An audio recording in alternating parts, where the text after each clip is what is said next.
નમસ્કાર દર્શક મિત્રો, જી ટીવી ગુજરાતી ન્યૂઝમાં આપનું હાર્દિક સ્વાગત છે। હવે જોઈશું સમાચાર વિગતવાર।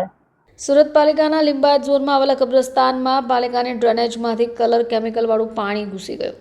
ગઈકાલે રાત્રે લીંબાયતના કબ્રસ્તાનમાં કેમિકલવાળું પાણી કેટલીક કબર અને વૃક્ષોની આસપાસ પણ ફરી પડ્યું, જેને કારણે વૃક્ષો અને કબરને નુકસાન થયાના આક્ષેપ થઈ રહ્યા છે। મુસ્લિમ સમાજની લાગણી દુભાઈ અને તેઓએ વિરોધ પ્રદર્શિત કરી રહ્યા છે। ચીમકી પણ આપી છે કે લીંબાયત ઝોન ભાજપ કાર્યાલય હોય એવી કામગીરી કરે છે અને પછી આ પ્રકારની સમસ્યા થશે તો ઝોન કચેરીએ તાળાબંધી કરવામાં આવશે। પાલિકાના ઉધના લીંબાયત સહિત અનેક વિસ્તારોમાં પાલિકાની ડ્રેનેજમાં કેમિકલવાળું પાણી આવતાની ઘણી ફરિયાદો થઈ છે। સંખ્યાબંધ તપેલા ડાઇંગને સીલ કરાયા છે। જોકે આ કામગીરી બાદ પણ પાલિકાની ડ્રેનેજમાંથી તો કેમિકલવાળું પાણી જ આવતા હોવાની ફરિયાદ થઈ છે।